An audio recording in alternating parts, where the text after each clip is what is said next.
Hi everyone, welcome to Birl Talk. We're starting this series so we can talk you through everything that's happened in the week, our wins, our challenges, and show you what it's like to be running a circular fashion tech startup. And this is our first time, so go easy on us. But we've got a few different topics that we want to talk about today. This week, really excitingly, we announced a new partnership with Odd Muse, which is a really big deal for us. We've been naming our image matching AI tech, which has been really fun. We put a little poll out on LinkedIn. We've been working on our go-to-market strategy. We're kicking that off for the first time, and we're learning a lot as we go. I went to a run club this week in London, an e-commerce run club, and that was really quite challenging for me. So we'll get to that in a minute. And we're building some new merch. We're going to get a designer in. We're going to create some really cool stuff. And also, one of our biggest things we're working on is hiring a new developer. So we're going to talk through these things all really quickly. I'd quite like to start with the Odd Muse announcement. So this happened on Monday. It's really exciting for us. Cam, do you want to tell us about that? Well, I'm actually going to pass it over to Pete because he's probably the going to take more of the glory than me on that. He's been working with Odd Muse for the last few months, and Jay. So I'll let Pete take this one away.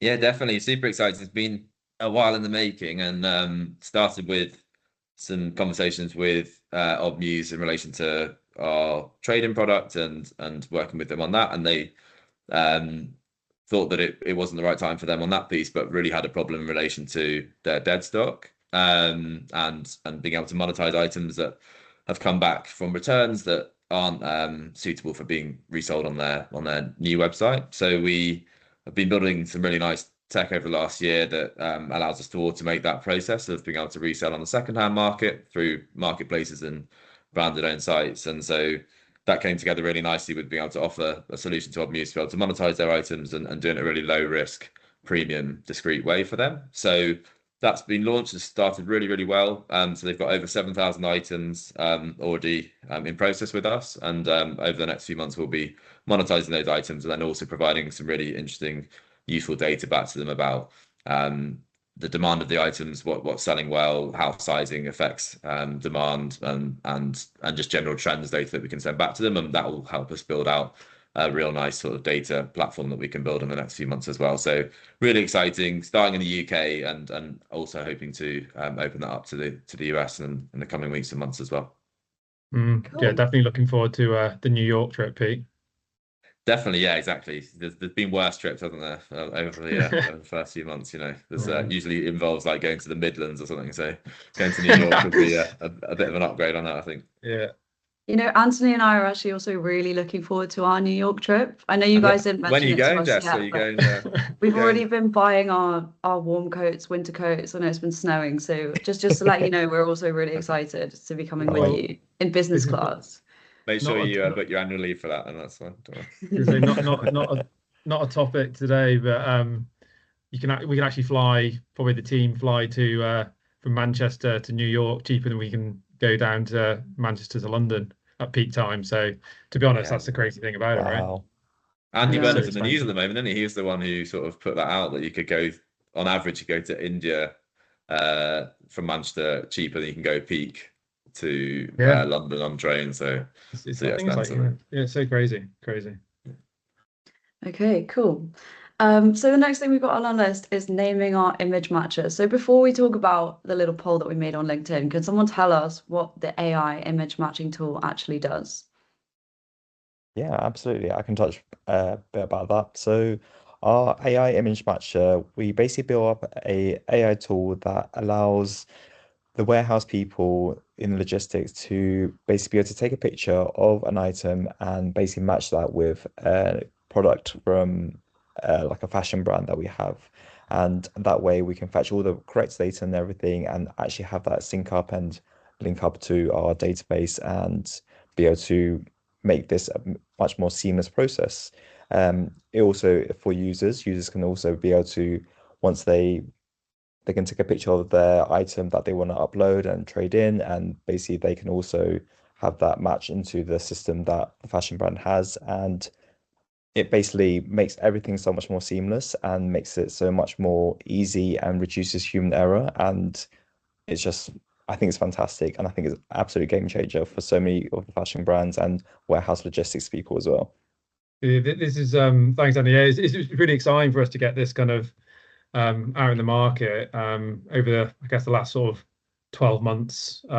We won an Innovate UK grant, and the whole team been working on that on this technology for the last sort of 12 months to see it actually go live and then start working, with a really great brand like Odd Muse is really exciting. So kind of a bit of a milestone for us, I think, on that. And I think putting a poll out kind of justifies it, probably deserves its own name. It's probably the first, one of the first things we built. We think actually needs a bit of personality. So I think you got some good comments back, didn't you, Pete? I think there was a clear winner. Yeah, definitely. Definitely on Team Scout is definitely winning at the moment. So I think we just have to check the IP side of it to make sure that we're all clear on that. But I think Scout's definitely the forerunner. The only person who voted Clara so far was called Clara. But big fan of both, to be fair. But yeah, so I thought that was good that she came and represented. But I also think it's really cool that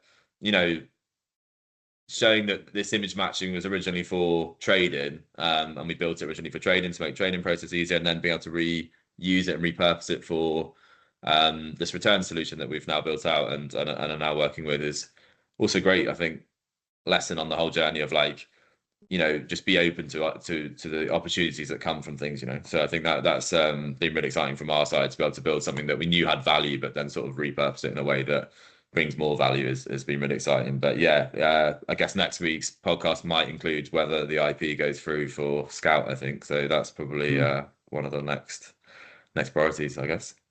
And in 2 weeks' time, we'll have a podcast where we're introducing a new puppy on camera. His name is Scout. Yeah, and we can blame the puppy for everything. Like no one's problem anymore. The puppy is the puppy's fault. It ate the server. Okay, what are we talking about next? We've got go-to-market wins and future ideas. So this is something we're trying to iron out between the team, right? Because a lot of the previous partnerships that we've got came from face-to-face meetings and word of mouth and stuff. Because when we get out there, people really like our tool, and it's clear that it's really good. It's working really well with the customers that we have already. And now we're trying to go to market, meet more people who would really benefit from using Birl, but we don't know how to reach them if they don't know us already. So how are we going about that, guys? Well, I think maybe so. We've always been a small team, kind of 5-6 people, and quite heavy on the kind of tech sort of product side. And I guess one of our first big hire was yourself, Jess, coming in as a founders associate, but really focusing on our kind of go to market. Previous a lot of founder-based businesses, it was the founders doing that as well as everything else, and it's still a big part of it. But what we found is Pete's based up in Liverpool, I'm Manchester, our team's dispersed across the country, but we're really keen to build a kind of hub in London with some people there. That's why a lot of brands, a lot of our customers are. So really, I would say our go-to-market before was a little bit more ad hoc. As I said, we try to get to the right events, but it wasn't always possible. Obviously, building our product and trying to get that launched last year was huge for us. And I think now we're trying to be a bit more strategic about it and getting yourself in, Jess, to really sort of help build that kind of engine and kind of help us with some of the assets and get to more events. Like both yourself and Anthony in London, you went to the Ecom Runners Club, this week and stuff like that. Just stuff me and Pete can't get to as easily. So that's the start of it. I don't know if you want to add a bit more there, Pete. Yeah, definitely. I think in the world of AI and everything becoming sort of more automated, I think in real life becomes more and more important. I think everyone can get rid of their spelling mistakes and speak in the right tone of voice, and and all the rest of it. All these drama LinkedIn posts that are like done with the paragraphs and all that. It's all obviously done via AI and ChatGPT, etc. So online becomes quite homogenized. So I think one of the things that we've been working on just together is how we can sort of differentiate our communications online to people and make it so that people do actually stop and look at what we're doing, but then also understand that the emphasis and importance of in real life has only got more important, because that's how you really can differentiate people, because then the human side of it really comes good. And I think that's also why it's important we're doing things like this, for people to get to know the team and understand that we're really passionate about what we do. We're trying to do some really interesting things and trying to really change things, but also we're people that, you know, are easily approachable, etc., and just, you know, and are trying to make a difference rather than just being that message or that email that's just easy to sort of dismiss, as it were, if that makes sense. Absolutely. So I know you guys touched on the Run Club, and I'd also really like to touch on the Run Club because there's an element of betrayal that I felt when my new joiner, Anthony, did not come to the Run Club with me. And don't get me wrong, I love socializing with new people and I love doing it alone. But the issue is that I haven't run a 5K in 1.5 years. So my intention was to show up and be at the back of the pack, purple in the face, purple for Birl, and Anthony could be leading the pack, just like chatting, mingling, making a really great impression on Birl's behalf. And I don't really have to do that part. I can just have the coffee and the croissant at the end and talk then. What ended up happening is that I really got physically, emotionally, mentally, spiritually tested yesterday morning because the people running clearly do this every week. They were really fast and I was really struggling to keep up with them. But Anthony, I think I'm going to thank you in the end because it really made me push myself in a way that I wouldn't have done otherwise at 7 in the morning. And I had a really, really great time with the Charle team. So shout out to them for having really cute dogs in the office. Coffee and pastries, even better than promised. And I will be returning to work from that office. So that was really great. And I'm looking for more opportunities to do that. So if anyone else knows of any kind of e-commerce or fashion kind of networking events or run clubs in London, do let us know. I'll be dragging Anthony along and you will see some LinkedIn content from us on that.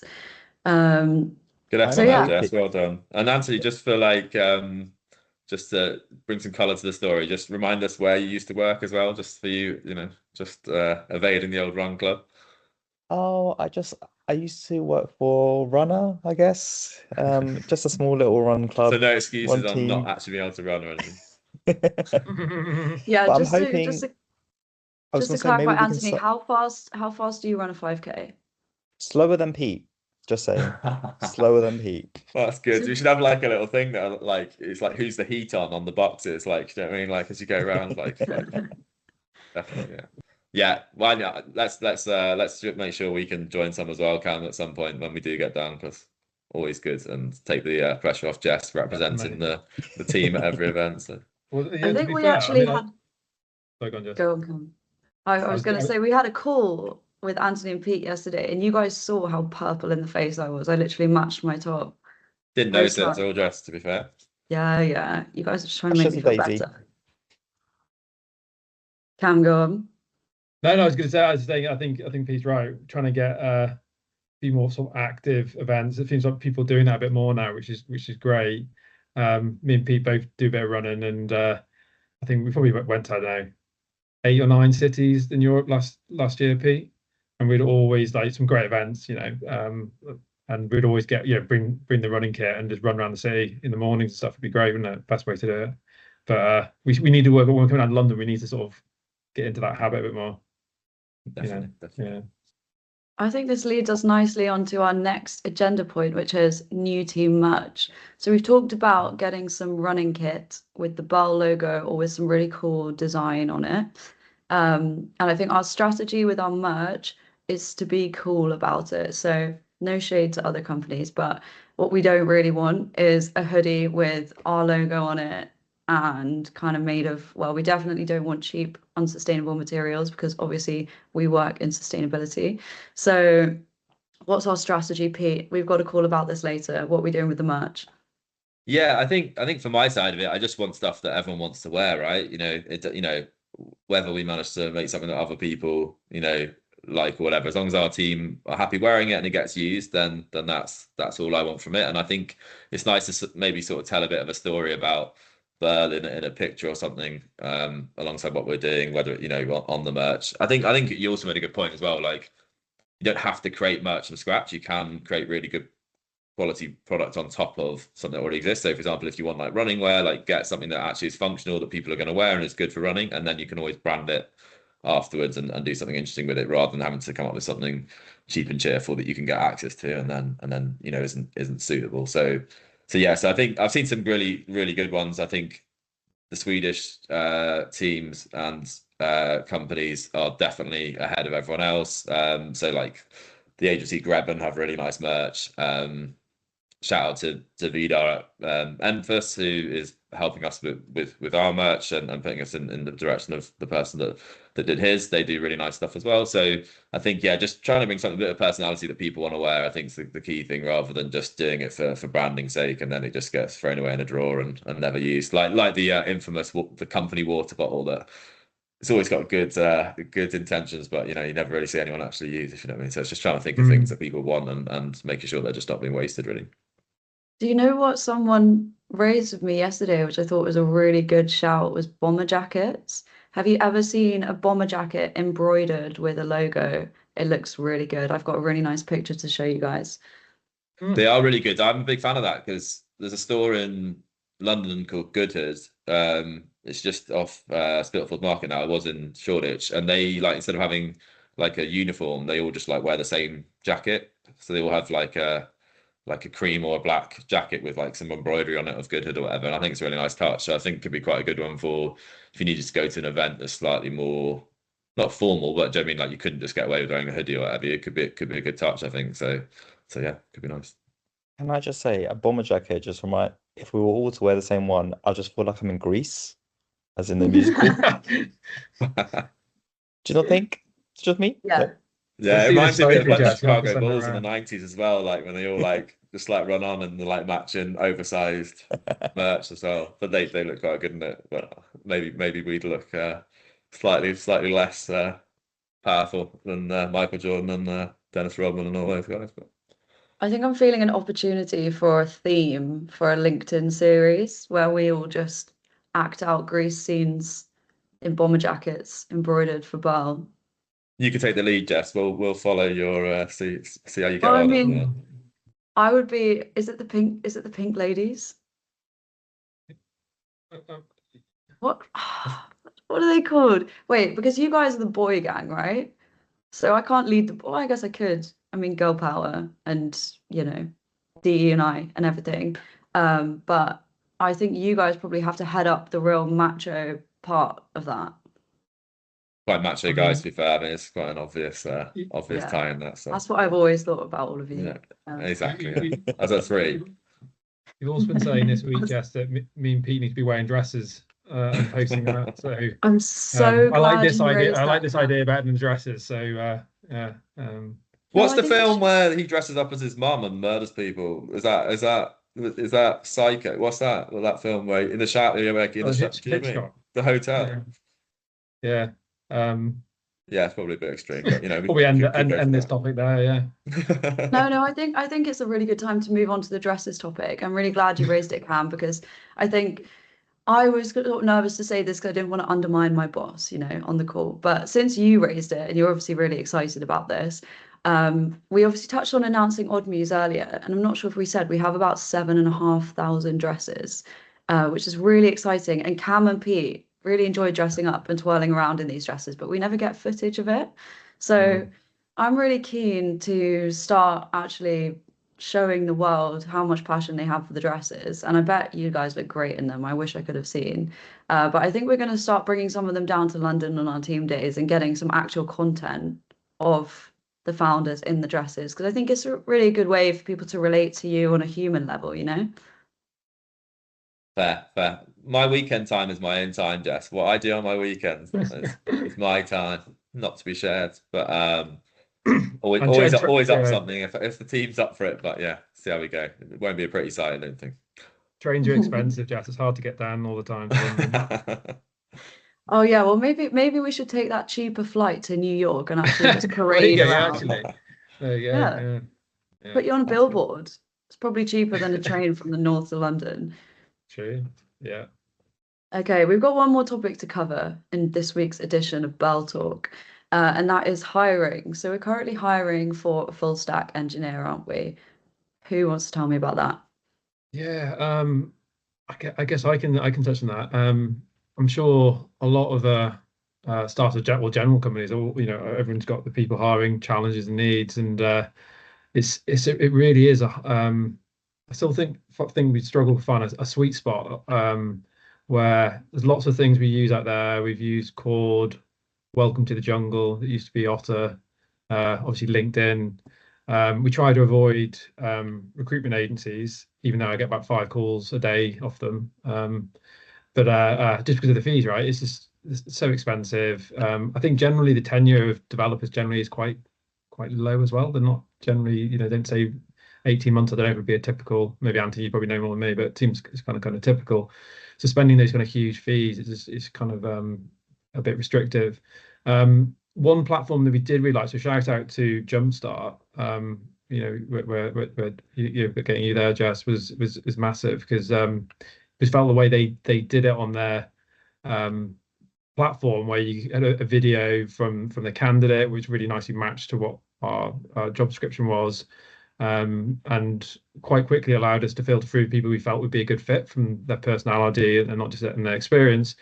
We found that really, really good platform, but it seems to be obviously easier for the kind of more kind of marketing, sales, kind of maybe product sort of type roles. I think they are starting to look at engineering, or tried it in the past, but it's a different challenge. But it'd be really good to know if anyone's found any, other ones. I think you mentioned one, Jess. I tried that Jack and Jill, which seemed okay, but still a few candidates. I think Anthony, you met from that, but they probably weren't the best fit. So yeah, I think it's a challenge, right? Like we're using lots of different avenues, trying to avoid recruiters. So please, no recruiters message us after this. But yeah, I don't know about any you guys, your thoughts and stuff. Any other things we've been doing or need to be doing more of? Yeah, I'd love to also touch a bit about it, just because I've been taking a lot of the interviews, meeting lots of great candidates, but I think one of the biggest challenges is just that it's not that there aren't amazing talented people out there, because I mean there's a massive pool of them. It's just I think we're looking for such a specific fit. Yeah. So want someone with like actual startup experience who doesn't mind ambiguity, just moving fast, owning problems end to end, and just I don't know, it's you have so many engineers who are just so focused on the code, but we want someone who enjoys being in a very small team, enjoys just ownership and leading the team in that way. And I think another thing is that we're obviously in the sustainability e-commerce space, and we're looking for someone who wants to build in a circular fashion and be passionate about sustainability, and the mission actually matters to them. I think that's also quite hard, because you find a lot of engineers, just no disrespect, but just in it for the money. So they are looking at fintechs or legal techs where they're paying high amounts of money, but there's no actual mission or, I don't know, compassion for what the company are doing. So I think for this role, it's not just about writing code. I think generally it's building the foundation of our product and really getting ourselves out there. I think on Jumpstart, guys, that do the video side of things, that works really well, but obviously doesn't lend itself very well to developers, and the fact that a lot of them are sort of more introverted, etc. Anthony, can you think of anything else that would be a good way of sort of showing personality that is less sort of, less putting yourself out there? But is there any way that like developers can come across, like, in a way that like we can get a little bit more flavor of them before, like, rather than just copy on a CV, if you know what I mean? Because the CV just feels completely redundant to me now, of like, you don't really understand what the person's into, how good they are, what their experience is, whether they can actually code. It's just like, but equally, like, the video doesn't seem to work well. Is there anything you can think of that, apart from obviously doing the test later down the line, but it's obviously quite difficult at early stage? I think one thing we can think about doing is, perhaps myself and engineers working at Birl currently, we can go to sort of hackathons and all these events, because you get the more people who are engaged with the community going to these events, and you get to see more of a flavor of them, as opposed to the people who are happy just to sit there, do their work, and then get headhunted for the next big paying job. So yeah, perhaps that's actually something we can look into doing a bit more of. To be fair, of all the frustrations with this, there is one massive upside, which is you get Anthony's updates from the interviews, which all come with like summary, emoji, bits and bobs, never sits on the fence, has a strong opinion. So I look forward to them every day that they come through. But apart from that, it's quite painful, to be fair. It's good. Yeah. So anyway, I think on this topic, Jazz, I think it's to be continued. I think we're still looking for what's the best route to get find really good software engineers. And as Anthony said, it's quite hard when it's not a niche space, but you're kind of a specific skill set. And I do think, like, almost number one for me was someone with kind of startup, or is fine in that kind of chaos of an early stage startup. It's like critical, right? It's just if you come from a really big organization, you're used to a load of process and a load of different systems and going through lots of it's not conducive to early stage business. Well, thanks for talking us through that.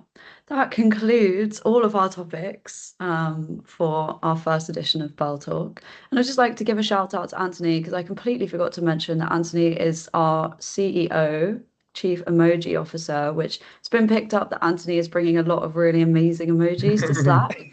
He's bringing them, I don't even know where he's getting them from, but he's got like birds in multicolor that move and all sorts of like moving emojis doing this and that kind of stuff. So really happy for you to take CEO position, Anthony, and you should definitely update your LinkedIn with that. And this background maybe, as well is elite. Like I think we should call the background out with everyone else Such on a the good team point. on the background. Which I is actually just noticed that. Anthony, you are a wizard, aren't you? It's subtle, isn't it? It's great on calls. They'll be like, It's genius. are those your founders? Yes. I love it. Love it. Seems to be more space here for when the new devs turn up. They've got boxes already planned for them. Exactly. Forward thinking. Yeah. Amazing. I like it. So you're also going to be our Chief Graphics Officer, Anthony. I'll get you to make a nice intro sequence for this Birl Talk before we upload it. Yeah. Amazing. Cool. Well, thanks everyone. Thanks for joining. Thanks for running it, Jess. And happy Friday, team. And chat to you all in a bit. You. See you guys later. See you later. See you Cheers. soon. Bye. Bye.